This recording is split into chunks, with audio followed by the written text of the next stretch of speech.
नमस्ते, जय श्री कृष्णा, ओम साई राम। मैं करुणा शाह तमाम साई भक्तों का स्वागत करती हूँ आपके अपने यूट्यूब चैनल पर, जिसका नाम है साई करुणा। उम्मीद रखती हूँ आप सब स्वस्थ होंगे, मस्त होंगे और बाबा की कृपा से तंदुरुस्त भी होंगे। साई सच्चरित्र में अगर आपने गौर से पढ़ा होगा तो आपको एक घटना याद आती होगी, जिसमें एक लुहार की बेटी एक और उस लुहारिन के पेट से बंधी हुई थी। तो जब उसके हस्बैंड ने चिल्लाकर उसे पुकारा तो वो जैसे ही उठकर खड़ी हुई, वो बच्ची उसके पेट से फिसल कर उस आग की भट्टी में जाकर गिरी थी। और यहाँ द्वारका माई में बैठकर साईं बाबा ने धूनी के अंदर पूरा अपना हाथ डाल दिया था और उस बच्ची को वहां पर बाहर निकाला था उसके घर पर। इससे बाबा का पूरा हाथ जल गया था और बाबा उनको एक लेपर ने बाबा की सेवा की थी, जो भागुजी सिद्धे हुआ करते थे। उन्होंने ये घटना तो शायद सभी ने पढ़ी होगी। कई ऐसे मौके थे जब साईं बाबा के साथ में आग से जुड़ी हुई घटनाएं घटती गई थी। आज मैं एक रियल स्टोरी साईं बाबा के भक्त के साथ घटित आपको बयां करने जा रही हूँ। बाबा साहेब तरखड़ जी जो थे, एक वो खटाऊ मिल में 5 मिलों में सेक्रेटरी के पद पर थे। ये मैंने आपको इससे पहले भी बताया था, शायद आप लोगों को याद होगा।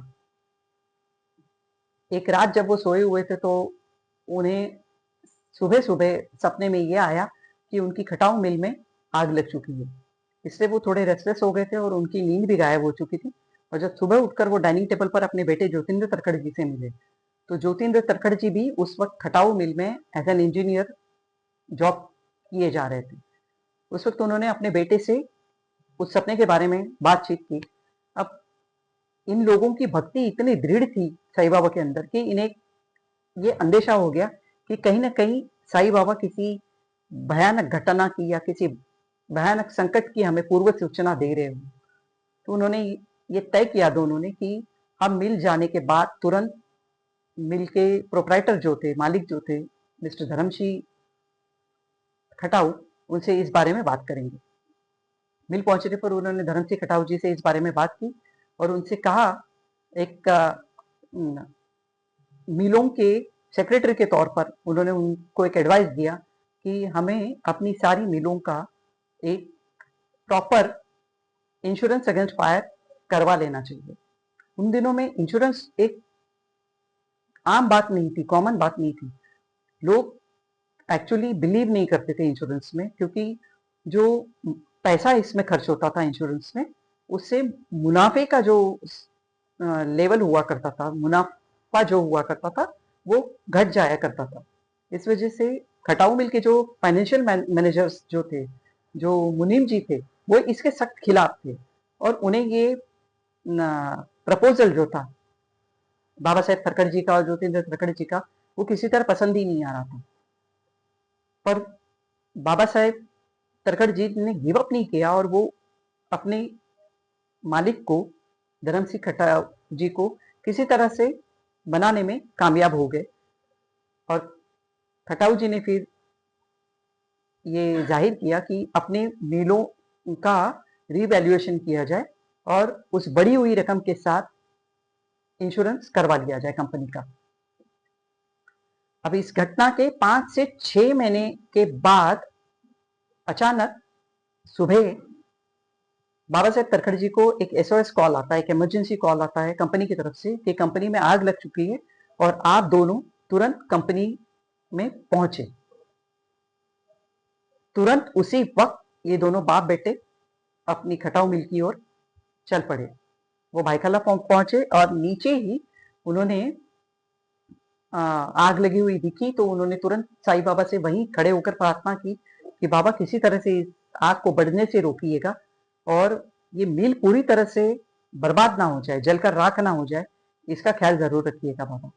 ऐसा कहकर वो वीविंग डिपार्टमेंट जो कि सेकेंड फ्लोर पे था, जहां आग लगी हुई थी, उस ओर चल पड़े। सेकेंड फ्लोर पर जाने के बाद उनके आंखों को भरोसा नहीं हो पाया, आश्चर्य नहीं हो पाया, आश्चर्य लगने लग गया कि उन्होंने देखा कि एक फकीर जो अपने सर पर एक साफा बंधे हुए थे, एक कपड़ा बंधा हुआ था, वो फकीर हाथों को लहरा लहरा कर उस आग को बुझाने की कोशिश में लगा हुआ था।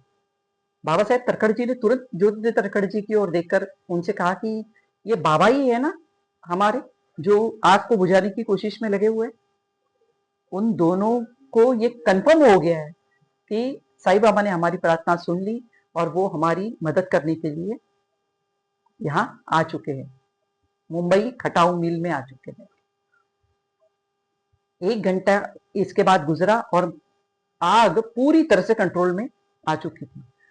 वीविंग डिपार्टमेंट जो था उसको बहुत नॉमिनल डैमेज हुआ था, आग का नुकसान बहुत कम था, और जो नुकसान भी हो चुका था ना, वो इंश्योरेंस कवर होने की वजह से वो फाइनेंशियल कंपनी से, इंश्योरेंस कंपनी से पूरा फाइनेंशियल लॉस जो था वो इन्हें मिल चुका था पूरी तरह से, और सबने राहत की सांस ली थी पूरी तरह से। जब काम सुचारू रूप से चलू, अच्छा, इस आग से मिल को बंद करने की कोई नौबत बाबा की वजह से आई नहीं थी। थोड़े दिन गुजरे, कुछ काम काज पूरी तरह वापस नॉर्मल सी पे आ गया। उसके बाद ये दोनों बाप बेटे बाबा को थैंक्स कहने के लिए शिरडी के लिए रवाना हो गए। शिरडी पहुंचे, द्वारका माई में गए। द्वारका माई की सीढ़ियों तक बाबा साहेब और ज्योतिन्द्र जी पहुंचे ही थे, तुरंत बाबा ने अंदर से उन्हें आवाज देते हुए पूछा। बाबा उन्हें म्हातारिया बुलाया करते थे, मतलब ओल्ड मैन। तो बाबा ने उनसे कहा, म्हातारिया तेरी मिल चला कौन रहा है? उसके बाद बाबा साहेब तड़खड़ जी ऊपर गए, बाबा के चरणों में गए, नतमस्तक हुए, बाबा को थैंक्स कहा और बाबा से रिक्वेस्ट भी की कि इसी तरह से बाबा आप अपनी कृपा दृष्टि अक्सर हम पर बनाए रखिए, हमें कभी अकेला मत छोड़िएगा इस दुनिया में। उसके बाद उन्होंने कहा कि बाबा असली सेक्रेटरी तो आप ही है।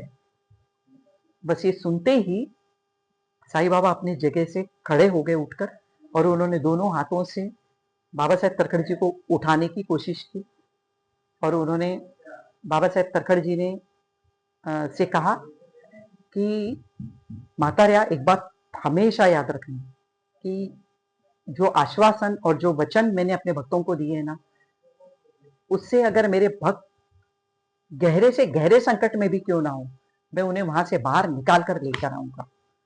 इस द्वारकामयी में बैठकर मैंने जो वादे, जो वचन मेरे भक्तों को दिए हुए हैं ना, उनकी मैं हर पल उन्हें निभाता रहूंगा। और जब भी मेरा कोई भी भक्त संकट में हो, विपत्ति में हो, और वो अगर वहां से मुझे पुकारे, तो याद रखना है कि मैं उसी पल उसके पास दौड़कर चला जाऊंगा, उसके सेवा में हाजिर हो जाऊंगा। अब ये है हमारे साईं, ये है हमारे ईश्वर। बताइए इनके बारे में और क्या कह सकते हैं। बाबा ने जैसे कहा था ना काका साहब दीक्षित से कि विठल भगवान को दृढ़ता से बांध कर रखो। आज मैं सेम वर्ड्स आप लोगों के लिए कह रही हूँ और अपने लिए भी कह रही हूँ कि दृढ़ता से बांध कर रखिए अपने साईं को, और अपनी भक्ति की शक्ति से इन्हें ऐसी डोर में बांध कर रखिए कि वो कभी भी हमसे अलग हो ही नहीं पाए, हमें छोड़कर कहीं जा ही नहीं पाए। जीवन देने वाले साईं, रक्षा करने वाले साईं, ये रक्षा का ही एक नमूना आज मैंने पेश करने की कोशिश की थी। उम्मीद रखती हूँ ये भी वीडियो आपको पसंद आएगा। पसंद आएगा तो लाइक, शेयर, सब्सक्राइब जरूर करेंगे। नए लोगों से उम्मीद करती हूँ कि सब्सक्राइब करने के साथ साथ बेल आइकन को भी प्रेस करें, ताकि आने वाली वीडियोस की नोटिफिकेशन आप तक बराबर पहुंचती रहे। बहुत जल्द उपस्थित होती हूँ आपके सामने किसी अनोखे विषय को लेकर। तब तक के लिए कहीं मत जाइएगा, बने रहिएगा साईं करुणा परिवार के साथ। ओम साईं।